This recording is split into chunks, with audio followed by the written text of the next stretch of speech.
राधे राधे, हरे कृष्ण। श्री पुरुषोत्तम भगवान की जय। इससे पहले की सभी कथाएं सुनने के लिए आप सबका बहुत बहुत धन्यवाद। आज आप सुनेंगे पुरुषोत्तम मास महात्म्य के चौथे दिन का अध्याय, पुरुषोत्तम मास महात्म्य का आज का अध्याय। श्री नारायण बोले, हे नारद, भगवान पुरुषोत्तम के आगे जो शुभ वचन अधिमास ने कहे वह लोगों के कल्याण की इच्छा से हम कहते हैं, सावधान होकर सुनो। अधिमास बोला, हे नाथ, हे कृपानिधे, हे हरे, मुझसे जो भी बलवान है उन्होंने ये मलमास है ऐसा कहकर मुझ दीन को अपनी श्रेणी से निकाल दिया है। ऐसे यहाँ आए हुए मेरी आप रक्षा क्यों नहीं करते? प्रभु, अपने स्वामी देवता वाले मासादिकों द्वारा शुभ कर्म में वर्जित मुझ स्वामी रहित को देखते ही आपकी दयालुता कहाँ चली गई और आज भला ये कठोरता कैसे आ गई? हे प्रभु, हे भगवान, कंस रूपी अग्नि से जलती हुई वसुदेव की पत्नी अर्थात देवकी की रक्षा जैसे आपने की वैसे ही हे दीनवत्सल कहिए मुझ शरण में आए हुए की आज आप रक्षा क्यों नहीं कर रहे? पहले द्रुपद राजा की कन्या द्रौपदी की दुशासन के दुख से जैसे आपने रक्षा की वैसे ही हे दीनदयाल कहिए मुझ शरण में आए हुए की आज कैसे रक्षा नहीं करते? पशु और पशुओं को पालने वालों और पशुपालकों की पत्नियों की जैसे पहले ब्रज में सरपत के वन में लगी हुई अग्नि से आपने रक्षा की वैसे ही हे दीनवत्सल कहिए मुझ शरण में आए हुए की आज आप रक्षा क्यों नहीं करते? मगध देश के राजा जरासंध के बंधन से राजाओं की जैसे रक्षा की वैसे ही हे दीनवत्सल कहिए मुझ शरण में आए हुए की आप कैसे रक्षा नहीं करते? आपने ग्रह के मुख से गजराज की झट से आकर जैसे रक्षा की हे दीनवत्सल कहिए मुझ शरण में आए हुए की आज रक्षा क्यों नहीं करते? श्री नारायण बोले, हे नारद, इस प्रकार भगवान को कहकर स्वामी रहित मलमास आंसू बहाता हुआ मुख लिए हुए जगतपति के सामने मौन खड़ा रहा। उसको रोते देखते ही भगवान शीघ्र ही दयालु हो गए और पास में खड़े दीन मुख मलमास से इस प्रकार बोले, हे वत्स, क्यों इस समय अत्यंत दुख में डूबे हुए हो और ऐसा कौन बड़ा भारी दुख तुम्हारे मन में है? दुख में डूबते हुए तुझे हम बचाएंगे, बस तुम शोक मत करो। मेरी शरण में आया फिर शोक करने के योग्य कभी नहीं रहता। यहाँ आकर महादुखी नीच भी शोक नहीं करता। किस लिए तुम यहाँ आकर शोक में मन को दबाए हुए हो? जहाँ आने से ना शोक होता है, ना कभी बुढ़ापा आता है, न मृत्यु का भय रहता है, किंतु नित्य आनंद ही आनंद रहा करता है। इस प्रकार के वैकुंठ में आकर तुम क्यों दुखी हो? तुमको यहाँ पर दुखी देखकर वैकुंठ वासी भी बड़े विस्मय को प्राप्त हो रहे हैं। हे वत्स, तुम कहो इस समय तुम मरने की क्यों इच्छा कर रहे हो? श्री नारायण बोले, हे नारद, इस प्रकार भगवान के वाक्यों को सुनकर बोझा लिए हुए आदमी जैसे बोझा रखकर सांस पर सांस लेता है उसी प्रकार सांस लेकर अधिमास मधुसूदन से बोला, हे भगवान, आप सर्वव्यापी हैं, आपसे कुछ भी छुपा नहीं है। आकाश की तरह आप विश्व में व्याप्त होकर बैठे हैं। चर अचर में व्याप्त श्री विष्णु आप सभी के साक्षी हैं, विश्व भर को देखते हैं। विश्व की सन्निधि में भी विकार शून्य आप में शास्त्र मर्यादा के अनुसार सब भूत स्थित हैं। हे जगन्नाथ, आपके बिना तो कुछ भी नहीं है। क्या आप मुझ अभागे के कष्ट को नहीं जानते हैं? फिर भी हे नाथ, मैं अपने दुख को कहता हूँ। जिस प्रकार मैं दुखों से घिरा हुआ हूँ वैसे दुखी को मैंने ना कहीं देखा है और न सुना है। प्रभु, क्षण, निमेष, मुहूर्त, पक्ष, मास, दिन और रात सब अपने अपने स्वामियों के अधिकारों से सर्वदा बिना भय के प्रसन्न रहते हैं और मेरा ना कुछ नाम है, ना मेरा कोई अधिपति है और ना ही कोई मुझे आश्रय देने वाला है। इसलिए क्षणाधिक समस्त स्वामी वाले देवों ने सभी शुभ कार्यों में मेरा निरादर कर दिया है। ये मलमास सर्वदा त्याज्य है, अंधा है, गड्ढे में गिरने वाला है, ऐसा सब कहते हैं। प्रभु, इसी के कारण से मैं मरने की इच्छा करता हूँ। अब तो जीने की इच्छा बिल्कुल भी नहीं रही। निंदनीय जीवन से तो मरना ही उत्तम है। जो सदा जला करता है वो किस तरह भला सो सकता है? हे प्रभु, इससे अधिक मुझको और कुछ भी नहीं कहना। वेदों में आपकी इस तरह प्रसिद्धि है कि पुरुषोत्तम आप परोपकार प्रिय हैं के दुख को सहन भी नहीं करते। अब आप अपना धर्म समझकर जैसी इच्छा हो वैसा कीजिए। आप प्रभु और महान हैं। आपके सामने मुझ जैसे पामर को घड़ी घड़ी कुछ कहते रहना भी उचित नहीं है। मैं मरूंगा, मैं अब नहीं जीऊंगा। ऐसा पुनः पुनः कहकर वह अधिमास, हे ब्रह्मा के पुत्र, चुप हो गया और एकाएक श्री विष्णु के निकट गिर गया। तब इस तरह अचानक गिरते हुए मलमास को देखकर भगवान की सभा के सभी लोग बड़े आश्चर्यचकित हो गए। श्री नारायण बोले, नारद, इस प्रकार कहने के बाद मौन हुए अधिमास के प्रति बहुत कृपा भार से प्रसन्न हुए भगवान श्री कृष्ण मेघ के समान गंभीर वाणी से चंद्रमा की किरणों की तरह उसे शांत करते हुए बोले। इतनी कथा बताकर श्री सूत जी महाराज नैमिषारण्य क्षेत्र में एकत्रित हुए शौनक आदि ऋषियों से कहने लगे, हे विप्रो, वेद रूप रिद्धि के आश्रित नारायण का पापों के समूह रूप समुद्र को शोषण करने वाला बड़वानल अग्नि से समान वचन सुनकर प्रसन्न हुए नारद मुनि फिर से आदि पुरुष के वचनों को सुनने की इच्छा से बोले। देवर्षि नारद ने अधिमास के विषय में जो भी प्रश्न नारायण भगवान से पूछे उन सभी का विस्तार पूर्वक वर्णन आप सभी अगले अध्याय में सुनेंगे। अब पहले सुनिए तुलसी माता और उनकी कृपा की कहानी, और उसके बाद आप सुनेंगे भक्तराज नरसिंह मेहता जी की कथा और सीता नित्यनेम की कहानी। एक बार की बात है, एक ब्राह्मण देवता थे। वह प्रतिदिन मंदिर जाते थे। वह प्रतिदिन तुलसी माता की पूजा भी किया करते थे और वह ब्राह्मण देवता प्रतिदिन तुलसी माता से प्रार्थना करते कि हे तुलसी माता, हे तुलसी महारानी, मेरे आनंद करना। ब्राह्मण देवता की बातें सुनकर तुलसी माता ने सोचा कि ब्राह्मण तो बहुत सीधा है, गरीब है, प्रतिदिन मेरी सच्चे मन से पूजा भी करता है, मुझे इसके लिए कुछ न कुछ करना चाहिए। तो एक दिन क्या हुआ कि तुलसी महारानी एक कन्या का रूप धरकर बैठ गई और उस ब्राह्मण देवता से बोली कि ये ब्राह्मण देवता, मैं भी तुम्हारे घर आना चाहती हूँ। ब्राह्मण देवता ने सोचा कि मेरे घर में तो मेरी 6 लड़कियां पहले से ही है, 7वीं लड़की का पालन मैं कैसे करूंगा, लड़कियों का विवाह कैसे कराऊंगा, और मेरे पास तो कुछ भी ऐसा नहीं है, मैं कैसे इस 7वीं बेटी का भी भरण पोषण करूंगा। ऐसा सोच कर वह बहुत परेशान होने लगे। उस दिन तो ब्राह्मण देवता को भोजन भी अच्छा नहीं लग रहा था। उन्हें परेशान और दुखी देखकर उनकी पत्नी ने पूछा, क्या बात है, आजकल बहुत दुखी दुखी रहने लग गए हो। तब ब्राह्मण देवता ने बताया कि मैं रोज मंदिर जाता हूँ, वहां पर एक छोटी सी सुंदर सी कन्या बैठी मिलती है जो मुझसे कहती है कि ये ब्राह्मण देवता, मैं आपके घर आ जाऊं क्या। तब उनकी पत्नी बोली, अरे इसमें परेशान होने की क्या बात है, आ रही है तो आने दो। ब्राह्मण देवता ने कहा कि अरे भाग्यवान, पहले से ही हमारी तो 6 लड़कियां हैं, उनकी भी अपने को शादी करवानी है। तो इस पर ब्राह्मणी ने कहा, अरे ये तो कोई बात नहीं है, अपनी 6 लड़कियों की शादी करवाएंगे तो वैसे ही 7वीं की भी करवा देंगे। हम दोनों 7 लड़कियों का विवाह साथ साथ करवा देंगे। अगले दिन जब वह ब्राह्मण देवता मंदिर में गए तो सीढ़ियों पर वही छोटी कन्या बैठी दिखाई दी। छोटी कन्या ने फिर से पूछा, ब्राह्मण देवता, मैं आपके घर आ जाऊं? तो ब्राह्मण देवता ने कहा, हाँ हाँ चल बेटा, चल मेरे साथ चल। और इस तरह ब्राह्मण देवता उस 7वीं छोटी कन्या को लेकर अपने घर आ गए।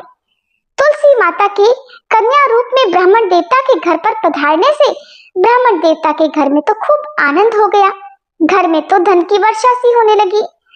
जब ब्राह्मण देवता 7 कन्याओं का विवाह करने के लिए योग्य वर ढूंढने लगे तो उस छोटी कन्या ने कहा कि मेरे तो शालिग्राम जी के मंदिर में जाकर शालिग्राम जी को बोलना कि वह बारात लेकर आए और मेरी 6 बहनों के अपनी इच्छा अनुसार वर ढूंढ देना।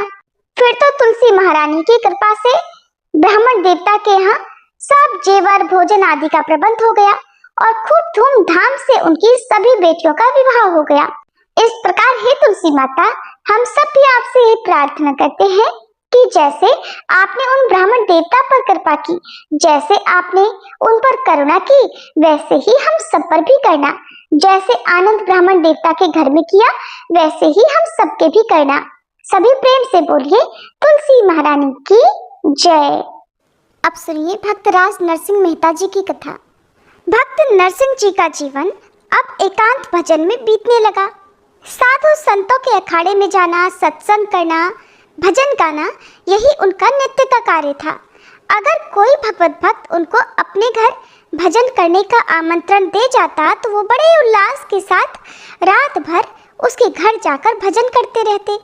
इसके अलावा उनके घर पर सदा साधु संतों का जमघट भी लगा रहता और वह मुक्त हस्त होकर बिना कंजूसी किए उनकी हर तरह से सेवा किया करते। भगवत भजन और साधु सेवा के अलावा उनके जिम्मे दूसरा कोई कार्य नहीं था। बाहर से आमदनी का कोई जरिया तो था नहीं, और खर्च भी अगर खुले हाथों से किया जाए तो दूसरे की तो बात ही क्या। अब कुबेर के भंडार का अंत होते भला देर ना लगे। यही कारण था कि भक्त नरसिंह राम जी को जो भी द्रव्य और अन्न आदि सामग्री अक्रूर जी दे गए थे वो सब 3 वर्ष की जगह 6 महीने में ही साफ हो गई। नौबत यहाँ तक आ गई कि अब घर की एक एक चीज बेचकर भगवान का भोग लगाया जाता और साधु संतों को संतुष्ट करने का प्रयास किया जाता। परंतु अब ये अवस्था भी कब तक चलती। थोड़े ही दिनों में जो इन्हीं गिनी एक परिवार के काम की योग्य चीजें थी वो भी प्रायः समाप्त हो चली। अब परिवार का काम बड़े संकोच से चलने लगा। परंतु इतना होने पर भी भक्तराज एकदम निश्चिंत थे।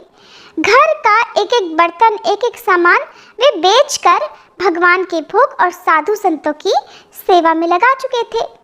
अब जब बिल्कुल खाली हो गए तब भी उन्हें कोई चिंता नहीं हुई। स्वप्न में भी ये चिंता कि उनके पास अब एक भी रुपया नहीं है उनके शांत मन को स्पर्श नहीं करती थी। वो कभी ये सोचकर परेशान नहीं होते थे कि अब कल क्या होगा। बस जैसे चलता था वैसे चलता था और वो अपने नित्य के भजन कीर्तन में मस्त थे। उन्हीं दिनों अब एक नई आफत उनके सिर आ गई। ऊना से श्री रंगधर मेहता के कुल पुरोहित कुंवर बाई जी को विदा कराकर ले जाने के लिए आ पहुंचे। उस दिन प्रातः काल से ही भक्तराज जी किसी स्थान पर भजन करने के लिए गए हुए थे। पुरोहित जी ने आकर प्रश्न किया कि मेहता जी कहाँ गए हैं? कहीं बाहर गए हैं, पधारिए महाराज। रसोई करते हुए माणिकबाई जी ने उत्तर दिया। अब पुरोहित जी ने घर के भीतर आकर अपना नाम, ठाम और आने का कारण विस्तार पूर्वक उनसे कह सुनाया। माणिकबाई जी ने आसन बिछा दिया और यथोचित आदर सत्कार किया। पुरोहित जी आसन पर विराजमान हो गए। माणिकबाई अपनी पुत्री की विदाई सुनकर मन ही मन सोचने लगी कि अब क्या होगा। भक्तराज जी तो दिन रात भक्ति में ही लीन रहते हैं, कोई कामकाज तो करते नहीं। जहाँ नित्य भोजन की ही चिंता लगी रहती है कि 2 समय का भोजन कैसे पाया जाए, वहाँ अब कुंवर बाई जी के दहेज का प्रबंध भला कैसे होगा। और अगर बिना दहेज अपनी पुत्री को विदा कर दूं तो फिर तो नात जाति में बड़ी निंदा होगी। थोड़ी देर के बाद मेहता जी घर वापस लौट आए। तब तक रसोई भी तैयार हो चुकी थी, केवल उनके ही आने की देर थी। आते ही उन्होंने पूछा, सती भोग में अब क्या देरी है? बस कुछ भी तो देर नहीं, ला रही हूँ। ऐसा कहते हुए माणिकबाई भोग की सारी सामग्री एक थाल में परोस कर ले आई। भक्तराज ने भक्ति पूर्वक भगवान को नैवेद्य समर्पित किया। इसके बाद स्वयं प्रसाद पाने की तैयारी करने लगे। उन्होंने पूछा, आज कोई साधु संत आए हैं या नहीं? माणिकबाई जी ने उत्तर दिया कि आज तो कोई साधु संत नहीं आए, एक अतिथि आए हैं। कहो, अक्रूर जी तो नहीं आ गए? मेहता जी ने हंसते हुए कहा। नहीं, कुंवरबाई को लिवा ले जाने के लिए श्री रंगधर मेहता के पुरोहित जी आए हैं और मैं तो इसी चिंता में पड़ी हूँ कि पुत्री को विदा करने और दहेज आदि के लिए कम से कम इस समय 100 रुपया तो चाहिए, परंतु जहाँ एक भी नहीं वहाँ 100 की बात तो कैसे की जाए। इतना कहते हुए माणिकबाई ने एक लंबी सांस छोड़ी। भक्तराज पत्नी को चिंताकुल देखकर बड़ी शांति से उन्हें समझाने लगे। साध्वी, अरे मेरा मेरा करती हुई तू इतनी चिंता क्यों करती है? इन पुत्र पुत्री के लिए हम तो नाम के माता पिता हैं, वास्तविक पिता तो हम सब के वो श्रीपति भगवान ही है और वो सब तरह से समर्थ हैं। फिर भला हम क्यों व्यर्थ चिंता करें? उनको तो स्वयं ही चिंता होगी और उनकी जैसी रुचि होगी वैसा वो ठीक समय आने पर अपने आप ही प्रबंध कर देंगे। नाथ, कल तो पुत्री को भेजना होगा और आज तक उसे देने के लिए एक वस्त्र तक का तो ठिकाना नहीं है। परमात्मा कहाँ रहते हैं जो ऐन मौके पर कल आकर उसे सारी वस्तुएं दे जाएंगे। अरे जिसका नाम ठाम नहीं उसका विश्वास ही क्या। चिंता के मारे माणिकबाई की आंखों से आंसू बहने लगे। प्रिय, मैं और मेरा ये दो शब्द ही तो माया के रचे हुए जाल रूप हैं। यही तो सबके दुख का कारण है। संत, वैरागी, योगी, यति, सती और राजा से लेकर रंक तक प्राय संसार के सभी प्राणी उसी जाल से बंध कर ही तो 84 का चक्कर भोग रहे हैं। इसलिए अहंता ममता का त्याग ही संसार का सच्चा त्याग है। अब जो कुछ भी मैं तुमसे कह रहा हूँ उसे ध्यान से सुनो। हे मन, ममता को दूर कर परमात्मा का भजन कर। इस संसार में तेरी कौन वस्तु है इसका विचार कर। अरे मूर्ख, तू कौन है, कहाँ से आया है, किससे तेरा क्या संबंध है। तू बिना समझे मेरा मेरा क्यों कह रहा है। जिस देह का तू अनेक युक्तियों से जतन कर रहा है वो बिल्कुल भी स्थिर रहने वाला नहीं है। और जो तू लगातार धन का ध्यान कर रहा है वो तेरे अंतःकरण में बाधा स्वरूप है। समीप के पति को तू क्यों भूल गया। अहंकार के नशे में चूर होकर रेमन तू मोह निद्रा में सो रहा है। इसलिए हेमंत तू अब जग जा। और नरसिंहराम को तो तेरी बड़ी भारी आशा है कि तू अच्छी भक्ति करेगा। भक्तराज ने एक पद में ये सब गाकर अपनी पत्नी को सुना दिया। एक पद उन्होंने बनाया जिसे सुना दिया, जिसका अर्थ यहाँ पर मैंने आपको बताया है। माणिकबाई की चिंता एक बार तो दूर हो गई और भगवान में श्रद्धा बढ़ जाने पर उनका चित्त भी प्रसन्न हो गया। फिर उन्होंने अतिथि और पति के लिए आसन लगाकर भोजन परोसा। मेहता जी पुरोहित जी के साथ बैठकर भोजन करने लगे। भोजन करते करते पुरोहित जी ने वार्तालाप शुरू किया। बोले कि मेहता जी, श्री रंगधर जी मेहता ने मुझे कुंवरबाई को लाने के लिए भेजा है और मैं उनका कुल पुरोहित हूँ। मैं कल ही यहाँ से विदा हो जाना चाहता हूँ। आप कृपा कर शीघ्रता करें। गुरु महाराज, इतनी जल्दी करने से काम कैसे चलेगा। अभी तक तो पुत्री के लिए एक नया वस्त्र भी तैयार नहीं किया है हमने। आपको 2-4 दिन ठहरना पड़ेगा। माणिकबाई जी ने चट से उत्तर दे दिया।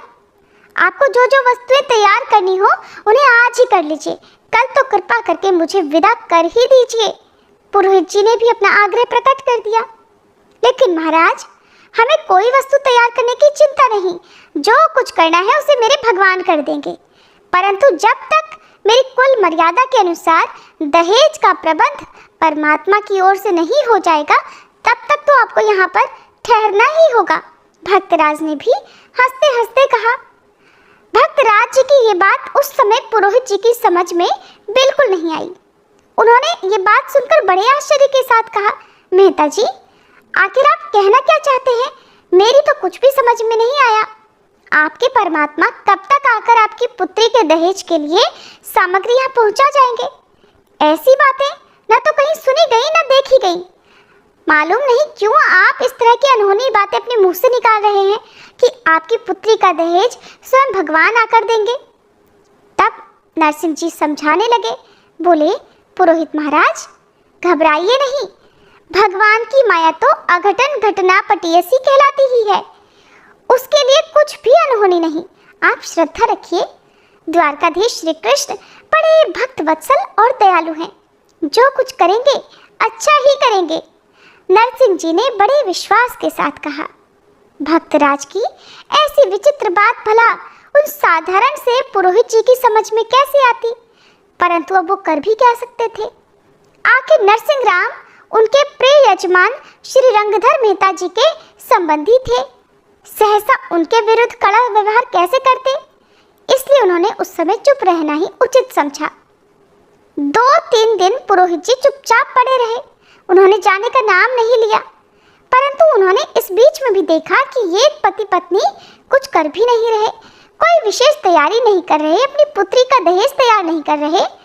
तो भक्तराज भी निश्चिंत अपने भजन पूजन में लगे हुए थे, मानो कोई दूसरा कार्य उनके सामने ही ना हो।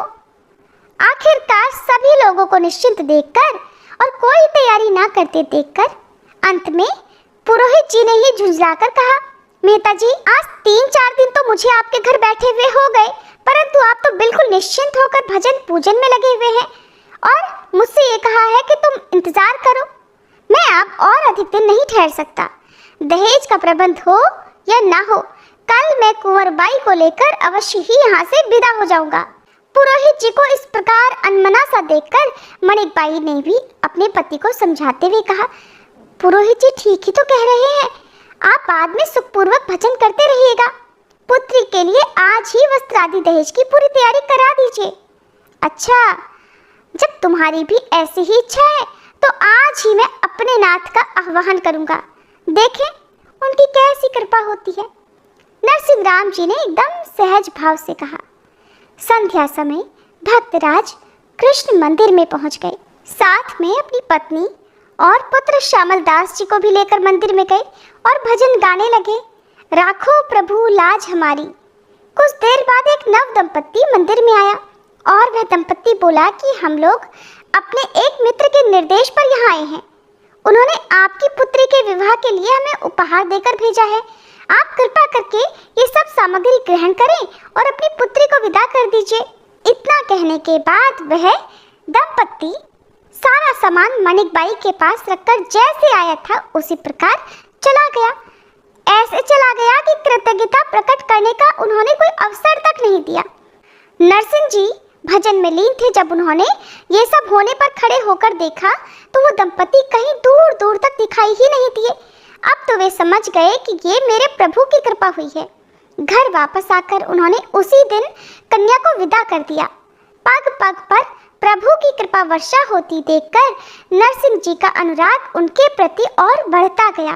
अब वे श्री कृष्ण के भजन में दिन गुजारने लगे।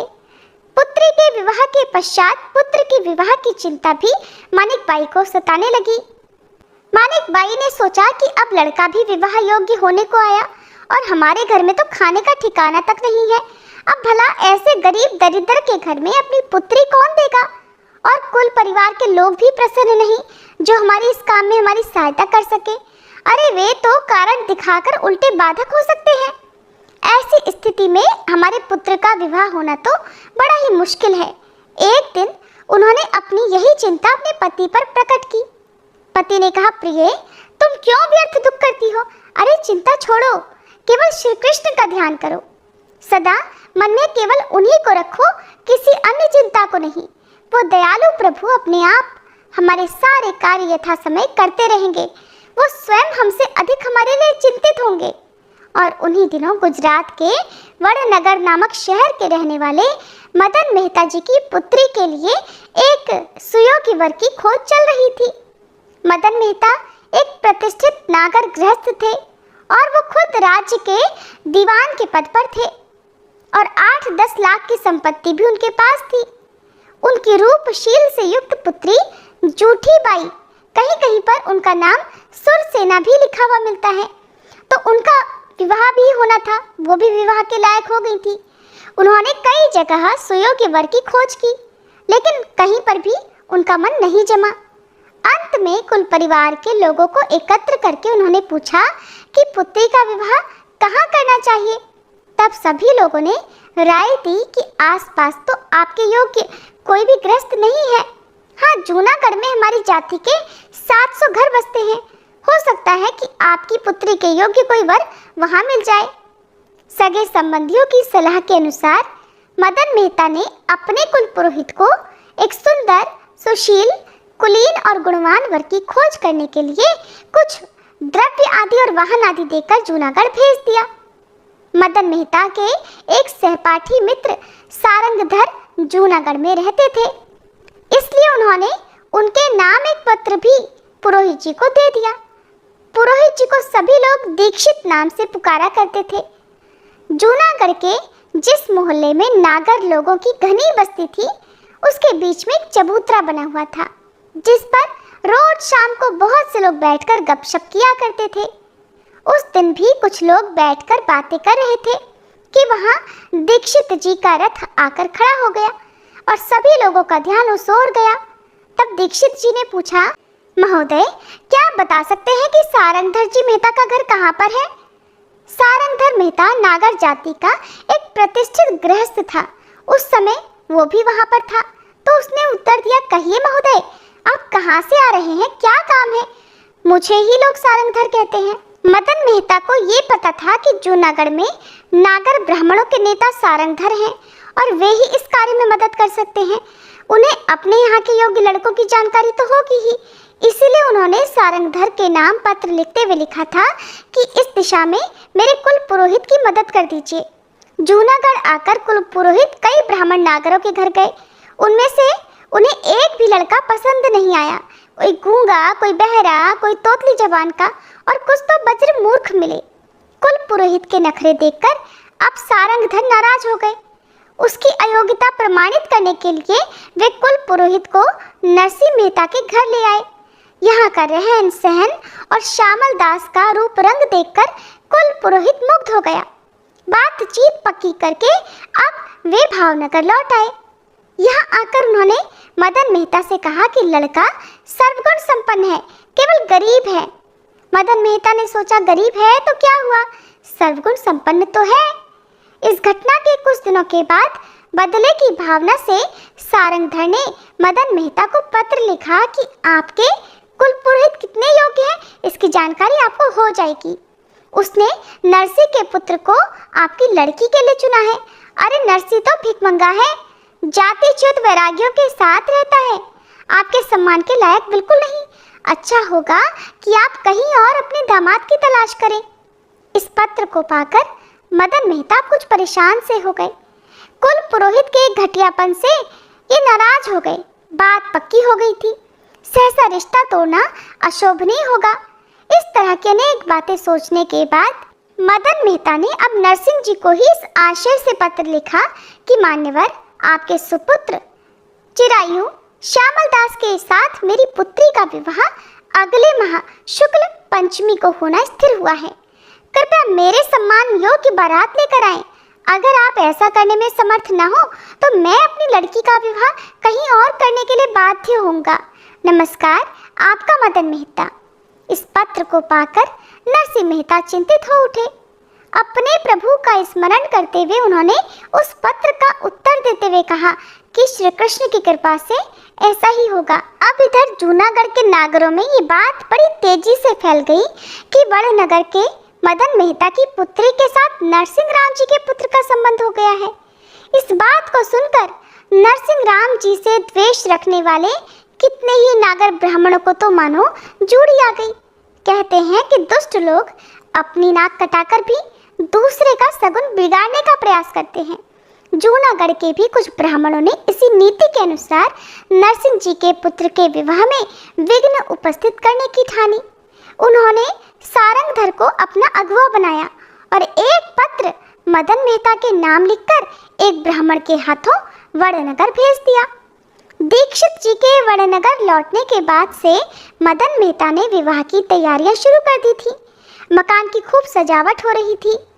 बारात ठहराने के लिए स्थान बनाया जा रहा था। बारात के लिए भोजन आदि का प्रबंध किया जा रहा था। राज्य के बड़े बड़े श्रीमंतों, नगर के रईसों और सगे संबंधियों को निमंत्रण दिया जा रहा था। इकलौती पुत्री का विवाह खूब सज धज के साथ करने के विचार से सारा प्रबंध बड़ी सतर्कता के साथ हो रहा था। इसी बीच जूनागढ़ का वह ब्राह्मण वड़नगर पहुंचा और उसने मदन मेहता को ले जाकर पत्र दे दिया, जिस पत्र में लिखा था, श्रीयुत मदन राय जी, आपकी इकलौती पुत्री का संबंध जोड़ने के लिए आपके पुरोहित दीक्षित जी जूनागढ़ आए थे। आपको तो मालूम होगा ही कि जूनागढ़ में हमारे 700 घर हैं, परंतु उन्होंने किसी योग्य घर में संबंध न करके अत्यंत निर्धन और जातिच्युत नरसिंह राम के पुत्र के साथ संबंध जोड़ दिया है और हम आपको नम्रता पूर्वक सूचित करते हैं कि वो घर बिल्कुल आपके योग्य नहीं। घर घर भीख मांगने वाला और जोगी बैरागियों का संग करने वाला मनुष्य फिर बड़नगर के दीवान का कैसे संबंधी हो सकता है? और उन्होंने अपना वो सारा तामझाम वापस ले लिया। योग्य तामझाम यानी जिसमें आपकी मर्यादा को बट्टा न लगे। आपका शुभचिंतक सारंगधर, जूनागढ़ के जाति मंडल की ओर से। अब तो इस पत्र को पढ़कर मदन मेहता बड़े विचार में पड़ गए। उन्होंने सोचा कि संबंध तो हो गया और विवाह का दिन भी निश्चित हो गया। विवाह की सारी तैयारियां हो गई, चारों ओर आमंत्रण भी चला गया और इज्जत का मामला ठहरा। अब क्या किया जाए? अचानक उन्हें एक उपाय सूझा। उन्होंने सोचा कि क्यों न एक पत्र जूनागढ़ ही भेज दें। उसके अनुकूल अगर नरसिंह राम आ गए तब तो विवाह करने में कोई हर्ज ही नहीं। और अगर वो वैसा प्रबंध नहीं कर सकेंगे तब आप ही खुद नहीं आवेंगे। दोनों ही दशाओं में मेरी प्रतिष्ठा सुरक्षित रहेगी। तो उन्होंने तुरंत एक पत्र लिखकर एक ब्राह्मण के हाथ नरसिंह राम के पास जूनागढ़ भेज दिया। उस पत्र में लिखा था, सिद्धि श्री अनेक शुभोपमा योग्य श्रीयुत नरसिंह राम जी मेहता को वड़नगर से मदन मेहता का अनेक नमस्कार पहुँचे।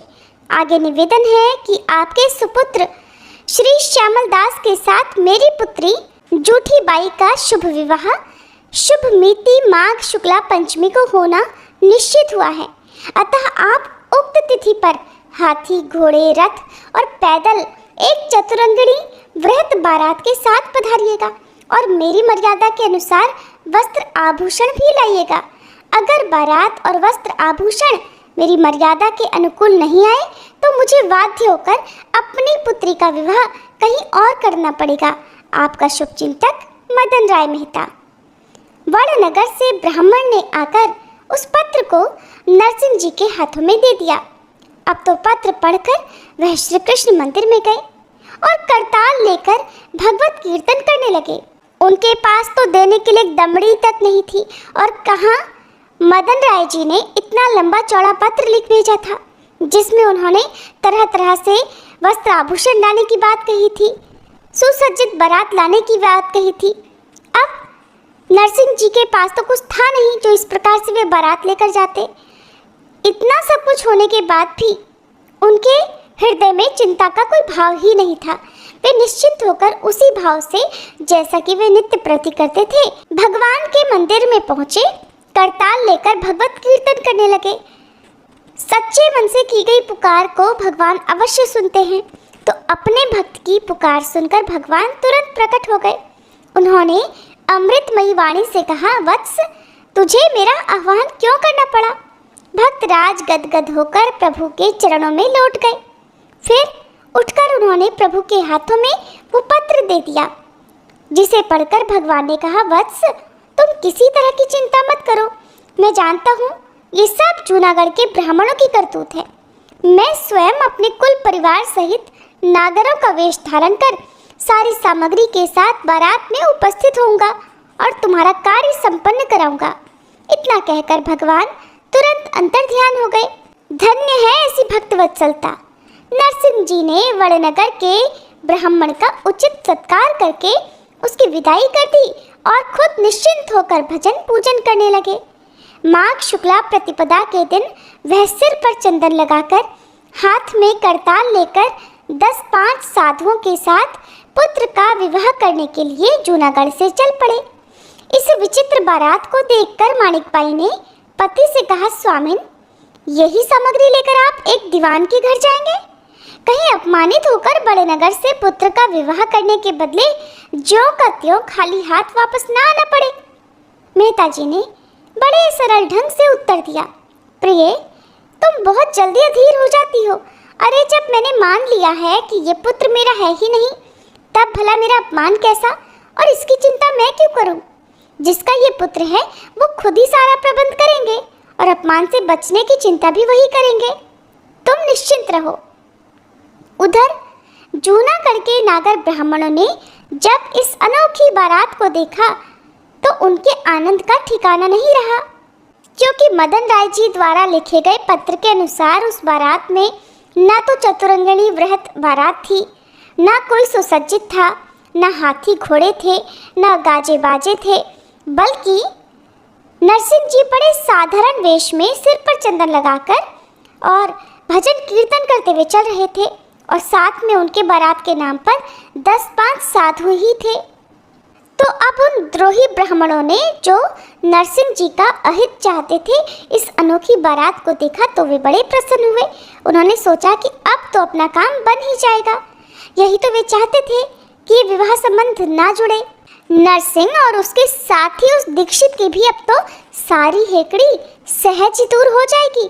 देखो ना इस भिकमंगे की हालत, ऐरे गहरे भिकमंगों की टोली बनाकर चला है दीवान की बेटी ब्याहने। अरे इस बार इसकी पोल खुलेगी। वड़नगर में जब लोग लंगोटी और करताल भी छीनकर इसकी पूजा करेंगे ना, तब ये सदा के लिए कीर्तन भूल जाएगा और हम लोग भी सुख की नींद सोएंगे। परंतु भक्त राज को काहे की चिंता, वो तो बस कीर्तन करते हुए चले जा रहे थे। कुछ दूर जाने के बाद उन्होंने देखा कि एक बहुत बड़ी बारात डेरा तंबू डाले पड़ी है। पास जाकर उन्होंने स्वयं भगवान को गृहस्थ रूप में देखा और उन्हें भक्ति पूर्वक प्रणाम किया। फिर भक्तराज ने प्रेम भरे स्वर में भगवान से कहा, भगवान आप मेरे लिए इतना वृहद स्वरूप धारण करेंगे और मेरा कार्य संपन्न कराएंगे, इसकी तो मैं कल्पना भी नहीं कर सकता था। भगवान बोले, वत्स इसमें आश्चर्य की कौन सी बात है, मैं तो सदा भक्तों के अधीन रहता हूँ। भक्त जिस भाव से मुझे भजता है मैं उसी के अनुरूप अपना स्वरूप धारण कर लेता हूँ। वत्स मैं तो तुम्हारे आने की ही प्रतीक्षा कर रहा था, मेरे रहते तुम्हें भला किस चीज़ की कमी है। लो ये पोशाक तुम अपने लड़के को पहना दो और ये सारे लोग तुम्हारे बाराती हैं, अब तुम शान के साथ जाओ। कृपा सिंधु की ऐसी बातें सुनकर नरसिंह जी आत्मविभोर हो गए। तुरंत चरण स्पर्श कर पागलों की तरह श्री कृष्ण नाम जपते हुए नृत्य करने लगे। बारात का रंग रूप देखकर मदन मेहता के तो होश उड़ गए। उस वक्त अगर सारंगधर मिल जाता तो उसका गला दबा देते। अब तो भवराए हुए वे नरसिंह जी के पास आकर बोले कि मेरा अपराध क्षमा कर दीजिए, मैं तो आपके सम्मान के लायक स्वागत करने में ही अपने को असमर्थ पा रहा हूँ। क्योंकि नरसिंह जी के साथ भगवान की दी हुई पूरी बारात थी और कोई ऐसी वैसी बारात नहीं। मदन राय जी ने तो ऐसी बारात की कल्पना तक नहीं की थी, ये तो उनकी प्रतिष्ठा से कहीं अधिक बढ़कर था। तब उन्होंने आगे बढ़कर नरसिंह जी को प्रेम पूर्वक आलिंगन किया। कुशल समाचार होने के बाद मदन मेहता ने अपनी धृष्टता के लिए क्षमा मांगी और कहा, भक्तराज आज तो आपके साथ संबंध होने के कारण मैं धन्य हो गया हूँ। तब भक्तराज जी ने उत्तर दिया, मेहता जी ये सब तो भगवान की ही कृपा का परिणाम है। फिर मदन मेहता ने भगवान के साथ साथ नरसिंह जी का भी यथाशक्ति आतिथ्य सत्कार किया और विधि पूर्वक वर पूजन करके अपनी कन्या का दान कर दिया। बड़े समारोह के साथ विवाह कार्य संपन्न हुआ। मदन मेहता ने वस्त्र, अलंकार, रत्न आदि बहुमूल्य वस्तुएं दहेज में देकर अपनी पुत्री को विदा कर दिया।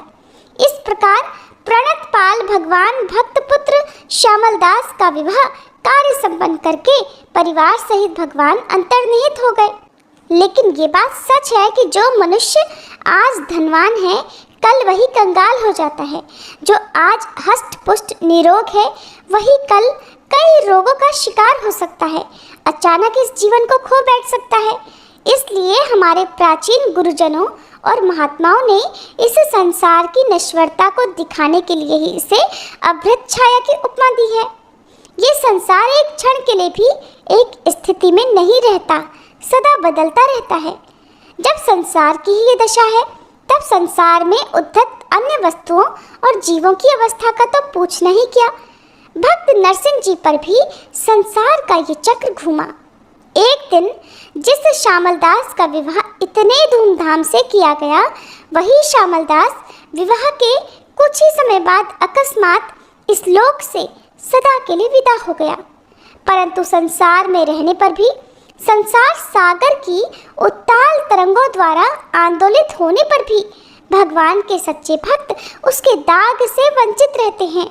बल्कि सांसारिक दुख को भी वे भगवत कृपा मानकर बड़े उल्लास के साथ उसका चयन करते हैं, क्योंकि उनकी दृष्टि में दुख उनके भगवत प्रेम को और भी प्रगाढ़ बनाता है। यही कारण है कि कुंती ने भी भगवान श्री कृष्ण से ये वरदान मांगा था कि हे भगवान, अगर आप मुझ पर प्रसन्न हैं तो मुझे सदा दुख ही दीजिए। फिर परम भागवत नरसिंह राम जी को भला दुख होता ही क्यों? उन्होंने तो पहले ही सब कुछ भगवान का ही समझ रखा था और केवल भगवान को ही अपना बना लिया था। श्री कृष्ण भगवान का भजन करते करते उनका हृदय भी भगवन्मय हो गया था। वो मानो भगवत भक्ति रूप नौका द्वारा दुस्तर शोक सागर को पार कर चुके थे। इसलिए किसी भी दुख सुख या किसी भी विरह या किसी भी संयोग या किसी भी प्रकार के दुख उन्हें छू तक नहीं सकते थे। इकलौते पुत्र की मृत्यु हो गई और नवविवाहिता पुत्र वधू के वैधव्य जैसे महान सांसारिक दुख से भी वो लेश मात्र भी व्यथित नहीं हुए, बिल्कुल दुखी नहीं हुए, बल्कि पुत्र शोकाकुला माणिक बाई को सांत्वना देने के लिए उन्होंने उस अवसर पर ये पद भी गा दिया। उन्होंने कहा कि अच्छा हुआ जो जंजाल छूट गया, पुत्र था तो उससे भी मोहमाया लगी रहती थी तुम्हारी। अब श्री गोपाल सा सुख भजेंगे, अब किस बात की चिंता, सारी चिंताएं तो खत्म हो चुकी हैं। पति की ऐसी दृढ़ता देखकर और उनके उपदेश से प्रभावित होकर अब तो मणिकबाई का भी शोक दूर हो गया, क्योंकि अब चिंता करने लायक, दुख करने लायक उनके पास कुछ बचा ही नहीं था। अब दोनों पति पत्नी भगवान श्री कृष्ण की कृपा से इस घटना को कि उनके इकलौते पुत्र की मृत्यु हो गई है, इस दुख को एकदम भुलाकर आनंद पूर्वक भगवत भजन और साधु सेवा में पहले की तरह जीवन बिताने लगे। प्रिय श्रोताओ, इसके आगे का वृत्तांत आप सभी कल जरूर सुनिएगा। अब सुनिए सीता नित्यनेम की कहानी। ये कहानी सीता माता कहती थी और भगवान श्री राम इसे सुना करते थे। एक दिन भगवान को किसी काम से बाहर जाना पड़ गया तो सीता माता कहने लगी, प्रभु मेरा तो 12 वर्ष का नित्यनेम है और अब आप बाहर जाएंगे तो मैं अपनी कहानी किससे सुनाऊंगी। तब भगवान राम जी ने कहा कि तुम कुएं की पाल पर जाकर बैठ जाना और वहाँ जो औरतें पानी भरने आएंगी उन्हें अपनी कहानी सुना देना। सीता माता भगवान के कहे अनुसार कुएं की पाल पर जाकर बैठ गई। तभी एक स्त्री आई जिसने रेशम जरी की साड़ी पहन रखी थी और सोने का घड़ा ले रखा था। सीता माता ने उसे देखा तो कहने लगी कि बहन मेरा 12 वर्ष का नित्यनेम सुन लो। तब वह स्त्री बोली, मैं तुम्हारा नित्यनेम सुनूंगी तो मुझे तो घर जाने में देर हो जाएगी, फिर मेरी सास मुझसे लड़ेगी। उसने कहानी नहीं सुनी और चली गई। घर जाते ही उसकी रेशम जरी की साड़ी फट गई, सोने का घड़ा मिट्टी के घड़े में बदल गया। ये सब देखकर सासू माँ ने पूछा, अरे बहू ये किसका दोष अपने सिर पर लगा कर आई हो। तब बहू ने कहा कि माँ जी कुएं पर एक औरत बैठी थी, उसने कहानी सुनने के लिए कहा लेकिन मैंने नहीं सुनी, जिसका ये फल मुझे मिला है। अब बहू की बात सुनकर अगले दिन वही साड़ी और घड़ा लेकर सास कुएं की पाल पर गई। सास को वहीं पर सीता माता बैठी मिली तो सीता माता ने उससे भी कहा कि बहन मेरी कहानी सुन लीजिए। सास बोली कि एक बार छोड़, मैं तो 4 बार कहानी सुन लूंगी। तब सीता माता ने कहना शुरू किया, राम आए लक्ष्मण आए, देश के पुजारी आए, नित नेम का नेम लाए, आओ राम बैठो राम, तपी रसोई जीमो राम, माखन मिश्री खाओ राम, दूध बताशा पियो राम, सूत के पलका मोठो राम, शाल दुशाला पोठो राम, शाल दुशाला ओढ़ो राम, जब बोलूं जब राम ही राम, राम सवारे सबके काम, खाली घर भंडार भरेंगे, सबका बेड़ा पार करेंगे, श्री राम जय जय राम। सास बोली कि बहन कहानी तो बहुत अच्छी लगी। कहानी सुनकर सास घर चली गई और उसकी वह साड़ी फिर से रेशम जरी की बन गई और मिट्टी का घड़ा भी सोने के घड़े में बदल गया।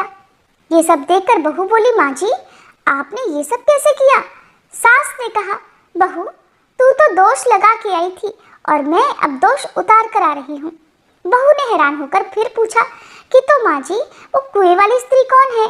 सास बोली, वे तो साक्षात सीता माता थी, वे पुराने से नया कर देती हैं, खाली घर में भंडार भर देती हैं, वह लक्ष्मी जी का वास घर में कर देती हैं, व्यक्ति की जो भी इच्छा हो उसे पूरा कर देती हैं।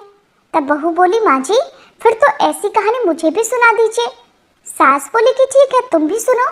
फिर सास ने कहानी शुरू की, राम आए लक्ष्मण आए, देश के पुजारी आए, नित नेम का नेम लाए, आओ राम बैठो राम, तपी रसोई जीमो राम, माखन मिश्री खाओ राम, दूध बताशा पियो राम, सूत के पलका मोठो राम, शाल दुशाला पोठो राम, शाल दुशाला ओढ़ो राम, जब बोलूं जब राम ही राम, राम सवारे सबके काम, खाली घर भंडार भरेंगे, सबका बेड़ा पार करेंगे, श्री राम जय जय राम।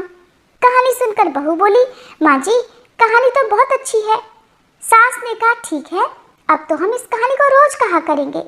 अब सास बहू रोज सवेरे उठती, नहाती धोती और पूजा करने के बाद नित्यनेम की सीता माता की कहानी कहती। एक दिन उनके यहाँ पड़ोस की एक औरत आई और बोली, बहन जरा सी आँच तो देना। तो वे बोली कि आँच तो अभी तक हमने जलाई ही नहीं।